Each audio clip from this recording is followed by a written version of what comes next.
दोस्तों आज हम एक्सप्लेन करने वाले हैं विजय सेतुपति की मूवी की आई राणा सिंघम को, जो कि आपको जरूर पसंद आएगा, इसलिए वीडियो को अभी ही लाइक कर दीजिए।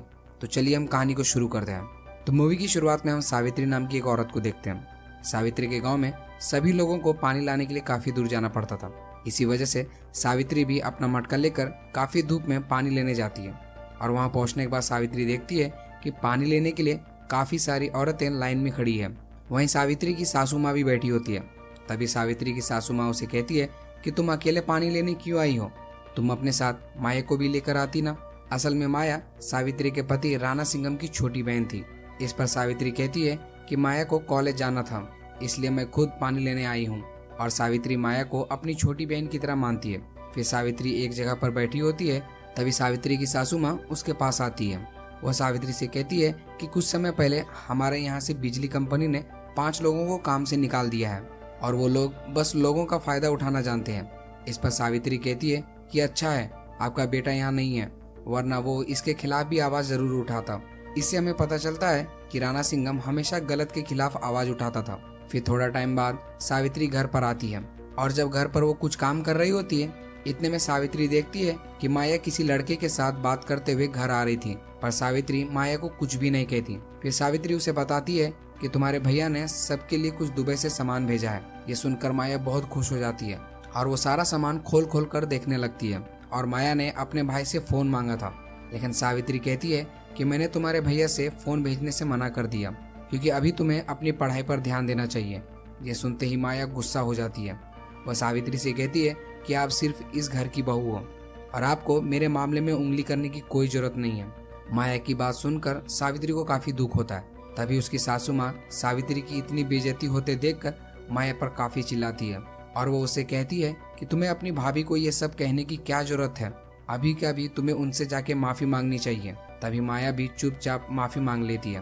और अगले दिन सावित्री की बेटी का कान छेदाने का रस्म होता है, जहाँ गाँव वाले आए होते हैं।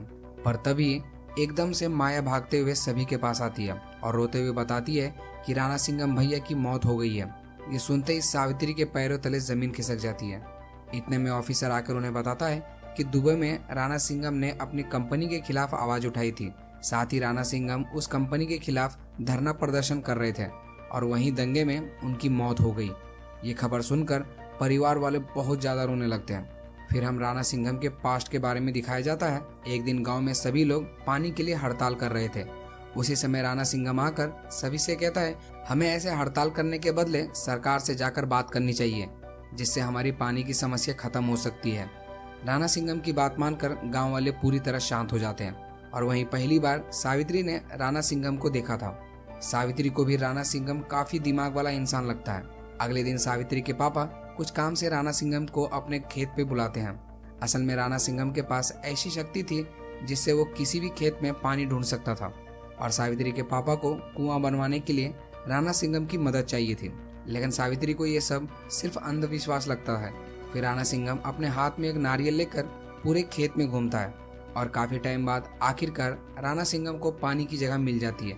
ये देखकर सावित्री के पापा बहुत खुश होते हैं कि चलो अब मैं यहाँ पर कुआं खुदवाऊंगा। जिसके बाद रात के समय सभी गांव वाले मिलकर मीटिंग कर रहे होते हैं। वहीं राणा सिंघम सभी से कहता है कि हमें सरकार से वाटर स्टेशन की मांग करनी चाहिए और नदियों के पानी से हम अपने खेतों को वापस हरा भरा कर सकते हैं। लेकिन गांव वाले ये कहकर मना कर देते हैं कि हमारे गांव में कुछ भी नहीं हो सकता, हमें खेती बाड़ी छोड़कर बिजली कंपनी में जाकर काम करना चाहिए, वहाँ हमें पैसे भी अच्छे मिलेंगे। इस पर राणा सिंघम उन्हें समझाता है कि बिजली कंपनी अपने फायदे के लिए सिर्फ आप लोग का उपयोग करेगी और काम खत्म होने के बाद आपको काम से निकाल दिया जाएगा।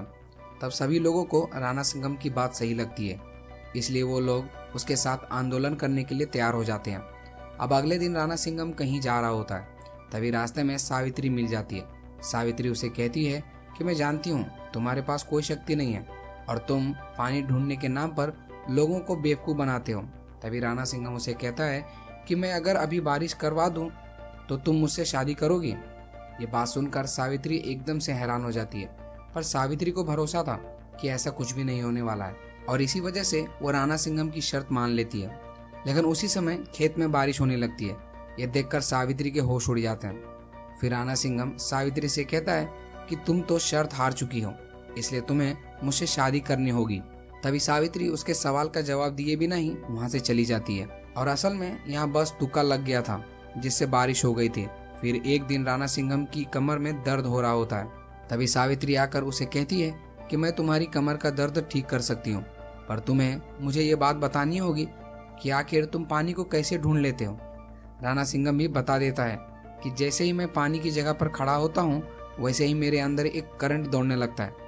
फिर राणा सिंघम यहाँ सावित्री के साथ फ्लर्ट करता है और सावित्री उसकी कमर दर्द को ठीक कर देती है। अब एक सुबह सारे गांव वाले मिलकर रोड पर सरकार के खिलाफ धरना कर रहे थे और उनका लीडर था राणा सिंघम। फिर थोड़ी देर में कलेक्टर राणा सिंघम से आकर पूछता है कि आखिर तुम लोग को क्या चाहिए। इस पर वो बताता है कि हमारे गांव में पानी नहीं है और हम लोगों को गांव में पानी चाहिए।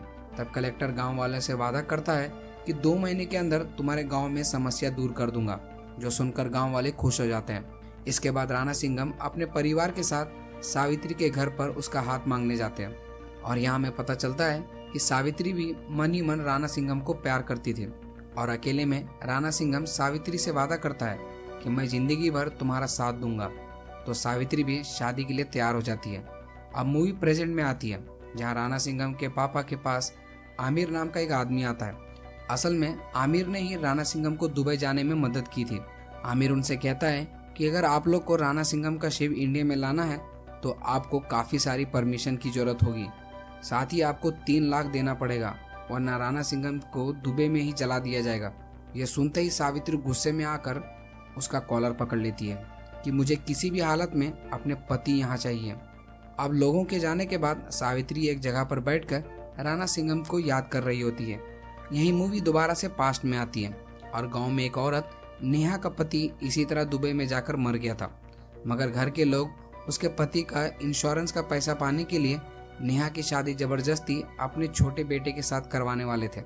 पर राणा सिंघम सही समय पर आकर उस औरत को उन लोगों से बचा लेता है। फिर राणा सिंघम नेहा के ससुराल वालों को बहुत मारता है और कहता है कि अगर इन लोगों ने तुम्हें दोबारा परेशान किया तो तुम मुझे अपना बड़ा भाई समझकर मेरे पास आ जाना। ये सब देखकर नेहा के ससुराल वाले राणा सिंघम के ऊपर केस कर देते हैं, लेकिन नेहा थाने में जाकर अपने ही ससुराल वाले के खिलाफ गवाह देती है, जिससे पुलिस नेहा के ससुराल वालों को आखिरी वार्निंग देकर छोड़ देते हैं। फिर पुलिस स्टेशन में इंस्पेक्टर राणा सिंघम से कहता है कि तुम हर बार दूसरे के झगड़े में क्यों घुस जाते हैं और अगर तुमने खुद को नहीं बदला तो तुम आगे बड़ी मुसीबत में पड़ जाओगे। हालांकि राणा सिंघम इनकी बात को ज़्यादा ध्यान नहीं देता। फिर रात के समय राणा सिंघम का मामा आकर कहता है कि कलेक्टर ने हमारे गांव में कर्फ्यू लगा दिया है और इसी वजह से हम घर से बाहर नहीं जा सकते। फिर जब ये बात गांव वालों को पता चली तो वो लोग राणा सिंघम से कहते हैं कि हमें कोर्ट में जाकर सरकार के खिलाफ केस करना चाहिए। इस पर राणा सिंघम बताता है कि केस करने से कोई फायदा नहीं होता, क्योंकि हमारे देश में तो ऐसे ही लाखों केस पेंडिंग पड़े हैं जिन पर कोई ध्यान नहीं देता और मैं खुद जाकर कलेक्टर से बात करूंगा, आप सब चिंता मत कीजिए। वहीं राणा सिंघम और सावित्री की शादी भी होने वाली होती है, पर कर्फ्यू की वजह से उन दोनों को रात के टाइम में चुपके से शादी करनी पड़ती है। फिर शादी के अगले सुबह ही राणा सिंघम कलेक्टर से मिलने उसके ऑफिस में जाता है। इस बार भी कलेक्टर राणा सिंघम से कहता है कि तुम टेंशन मत लो, मैं जल्द ही गांव के लिए कोई ना कोई हल निकाल ही लूंगा। फिर रात को राणा सिंघम और सावित्री एक साथ बैठे होते हैं। सावित्री उससे कहती है कि तुम कब तक गांव वालों के लिए ऐसे जियोगे और तुम अपने परिवार के बारे में कुछ सोचते क्यों नहीं हो। इस पर राणा सिंघम उसे वादा करता है कि मैं जरूर अपने परिवार के लिए काम करूंगा। अब प्रेजेंट में सावित्री और माया राणा सिंघम की लाश लेने के लिए डॉक्यूमेंट सबमिट करने जाते हैं, पर वहाँ गवर्नमेंट ऑफिसर सावित्री से कहता है तुम्हारे डॉक्यूमेंट में मैरिज सर्टिफिकेट नहीं है और उसके बिना राणा सिंघम की लाश इंडिया में लाना मुश्किल है। साथ ही सावित्री के पास अपनी शादी की एक भी फोटो नहीं थी, क्योंकि उन दोनों ने शादी बहुत ही जल्दी रात में की थी। इसलिए वो ऑफिसर सावित्री को सबसे पहले मैरिज सर्टिफिकेट बनाने को कहता है। अब सावित्री और माया मैरिज सर्टिफिकेट बनाने के लिए अपने गांव के एक गवर्नमेंट ऑफिसर के पास जाते हैं, पर वहां भी उन्हें ये कहकर मना कर देते हैं कि तुम्हारे पास शादी का कोई भी सबूत नहीं है, इसलिए मैं तुम्हारी कोई मदद नहीं कर सकता। अब रात के समय राणा सिंघम के परिवार वाले निराश बैठे होते हैं। उन्हें कुछ समझ नहीं आता कि आखिर वो करे तो करे क्या। दूसरी तरफ सावित्री एक लॉयर के पास जाकर अपनी प्रॉब्लम बताती है, तो वो लॉयर सावित्री से कुछ पैसे लेकर उसका मैरिज सर्टिफिकेट बनाने के लिए तैयार हो जाता है। फिर हम दुबई में राणा सिंघम की कंपनी के मालिक को देखते हैं। वो लोग मर्चरी में जाकर राणा सिंघम की लाश को ढूंढ रहे होते हैं। ये सब देखकर शिवा नाम का एक वर्कर जल्दी से सावित्री को कॉल करता है, जो दुबई में राणा सिंघम के साथ काम किया करता था। शिवा कॉल करके सावित्री से कहता है कि कंपनी का मालिक राणा सिंघम की लाश ढूंढ रहा है। जरूर वो लोग राणा सिंघम की लाश को ठिकाना लगाना चाहते हैं। साथ ही शिवा बताता है कि राणा सिंघम की मौत दंगे में नहीं बल्कि फैक्ट्री एक्सीडेंट में हुआ था और सभी लोगों ने ये बात छुपाने के लिए गलत अफवाह फैला दी है, जो सुनकर सावित्री के होश उड़ जाते हैं। फिर ऐसे ही 5 महीने बीत जाते हैं और अभी तक राणा सिंघम की लाश घर तक नहीं आई थी। इसलिए सावित्री कलेक्टर के पास जाकर इसके बारे में बात करती है और कलेक्टर सावित्री से कहता है कि हम लोग इंडिया के एक्सटर्नल मिनिस्टर से बात करेंगे, जल्द ही राणा सिंघम की लाश इंडिया आ जाएगी। हालांकि अब सावित्री को उनकी बात का कोई यकीन नहीं होता। फिर सावित्री गांव में आमिर से जाकर मिलती है, जो उससे पूछती है कि आखिर राणा सिंघम की मौत कैसे हुई थी, मुझे सब बताओ। इस पर आमिर उसे सारी सच्चाई बता देता है कि एक दिन फैक्ट्री में आग लग गई थी और उसी में राणा सिंघम की मौत हो गई थी। ये एक एक्सीडेंट था, पर मैं भी उन लोगों के खिलाफ कुछ नहीं कर सकता, इसलिए तुम्हें राणा सिंघम को भूल जाना चाहिए।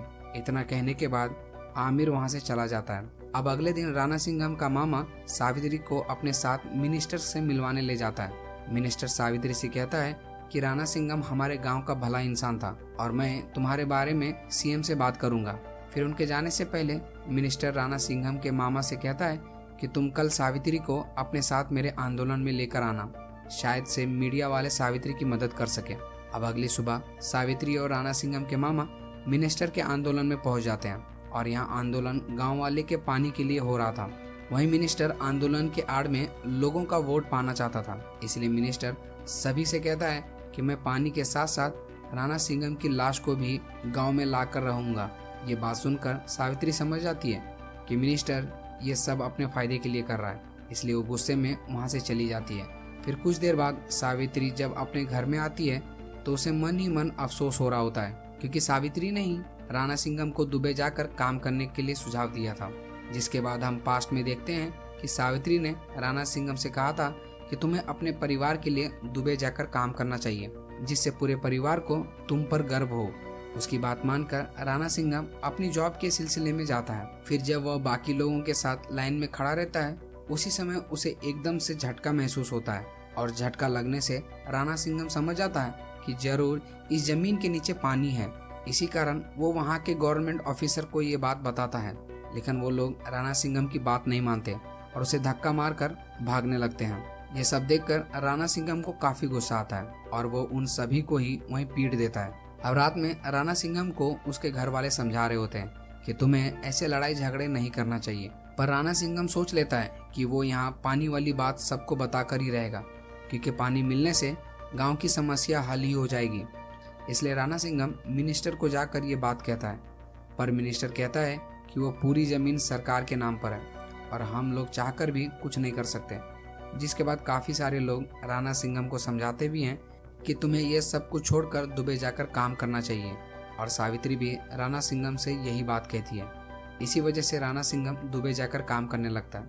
अब प्रेजेंट में दुबई गवर्नमेंट काफी टेंशन में बैठी होती है, क्योंकि अगर ये एक्सीडेंट वाली बात सबको पता चल जाती तो दुबई का पूरे विश्व में नाम खराब हो जाता।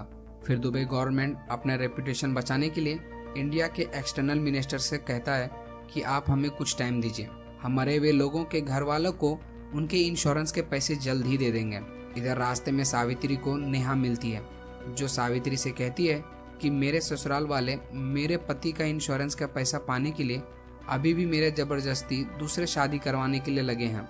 तभी वहाँ पर आमिर आ जाता है, जो सावित्री से कहता है कि मैंने कंपनी वाले से बात की है और वो लोग तुम्हें इंश्योरेंस का पैसा देने को तैयार हैं, मगर सावित्री को तो पैसा नहीं बल्कि उसका पति चाहिए था। उसी समय नेहा के ससुराल वाले जबरदस्ती उसे अपने साथ ले जाने लगते हैं। ये देखकर सावित्री को गुस्सा आता है और वो नेहा को वहीं जाने से रोक देती है। फिर सावित्री दुबई के उस कंपनी पर केस करने का फैसला करती है और अगले ही पल लॉयर की मदद से कोर्ट में केस फाइल कर देती है। फिर सावित्री अपना घर चलाने के लिए जगह जगह पर काम करने लगती है। जिसके बाद घर पर सावित्री माया से कहती है कि राणा सिंघम को मरे हुए काफी टाइम हो गया और तब से हमारे घर में ठीक से खाना भी नहीं बना है। क्योंकि जब तक लाश का अंतिम संस्कार नहीं हो जाता तब तक खाना नहीं बन सकता था। पर सावित्री ये सब अंधविश्वास नहीं मानती थी और उस दिन अपने घर में वो अच्छा खाना बनाती है और खाती है। अगली सुबह सावित्री कोर्ट में केस के सिलसिले में जाती है। वहीं सावित्री का लॉयर जज से कहता है कि सावित्री का पति की मौत दंगे में नहीं बल्कि एक्सीडेंट में हुआ है, क्योंकि उस कंपनी में कभी दंगा हुआ ही नहीं था। यह सुनकर जज काफी हैरान हो जाता है और वो उस कंपनी के लॉयर से सारी डिटेल्स मांगता है।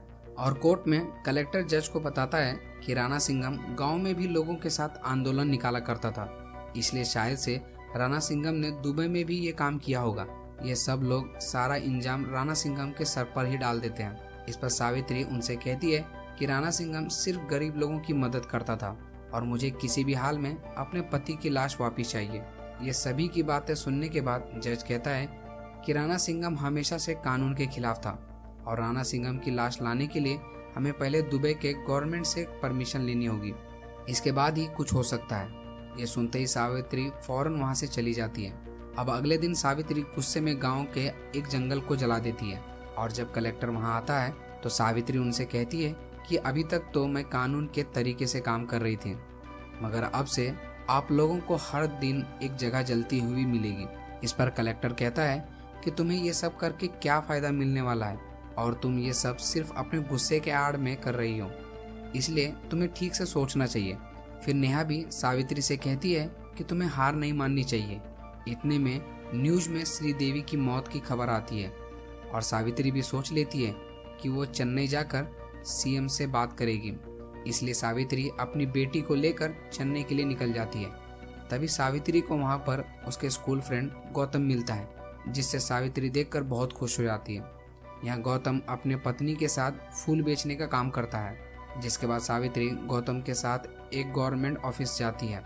वहाँ वो ऑफिसर से कहता है कि मुझे अपने पति के बारे में जानना है और मेरा पति की मौत एक एक्सीडेंट में हुआ है।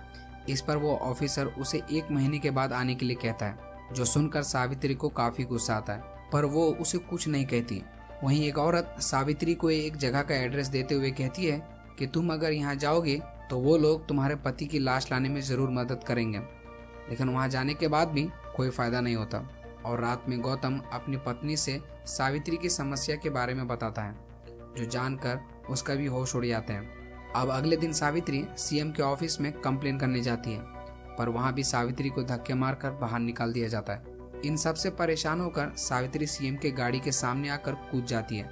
तभी काफी सारे ऑफिसर सावित्री को ले जाने लगते हैं, लेकिन उसी समय सीएम सावित्री से पूछता है कि आखिर तुम्हारी समस्या क्या है। इस पर सावित्री उन्हें सारी बात बताती है और सीएम कहता है कि मैं एक्सटर्नल मिनिस्टर से इसके बारे में बात करूंगा और तुम्हारा पति तुम्हें जल्द ही मिल जाएगा। हालांकि सावित्री को अभी भी उनकी बात पर यकीन नहीं था, क्योंकि वो लोग तो उसे बार बार घुमाए जा रहे थे। इसके बाद ये खबर पूरे देश में फैल जाती है। इसके बावजूद भी कोई भी उसकी मदद नहीं करता। फिर सावित्री कई जगह जाकर मदद मांगती है, पर हर बार सावित्री को नाकामयाबी ही मिल रही थी। जिसके बाद एक दिन सावित्री को राधा नाम की एक जर्नलिस्ट मिलती है। राधा भी सावित्री को काफ़ी मदद करने की कोशिश करती है, पर वो चाहकर भी कुछ नहीं कर पाती। फिर राधा सावित्री को एक आइडिया देती है और सावित्री लोगों के सामने अपनी बात पहुंचाने के लिए अपनी बेटी के साथ एक डैम पर खड़ी हो जाती है। वहीं राधा सावित्री के वीडियो लाइव दिखा रही थी। सावित्री सभी से कहती है कि अगर मेरे पति का लाश मेरे पास नहीं आया तो मैं डैम में कूदकर अपनी जान दे दूंगी। ये वीडियो पूरे देश में वायरल हो जाता है और खुद सीएम उसकी मदद करने के लिए वहां पहुंच जाता है। सीएम उसे कहता है कि तुम चिंता मत करो, अब तुम्हारे पति का लाश ला कर ही रहूंगा, वरना मैं यहाँ से हिलूंगा भी नहीं। फिर सीएम एक्सटर्नल मिनिस्टर से कॉल करके कहता है कि मुझे कैसे भी 2 घंटे में राणा सिंघम की लाश इंडिया में चाहिए। ये सुनते ही वो जल्दी से दुबई ऑफिस को राणा सिंघम का लाश इंडिया पहुंचाने के लिए कहता है और 2 घंटे में राणा सिंघम का लाश इंडिया भी आ जाता है।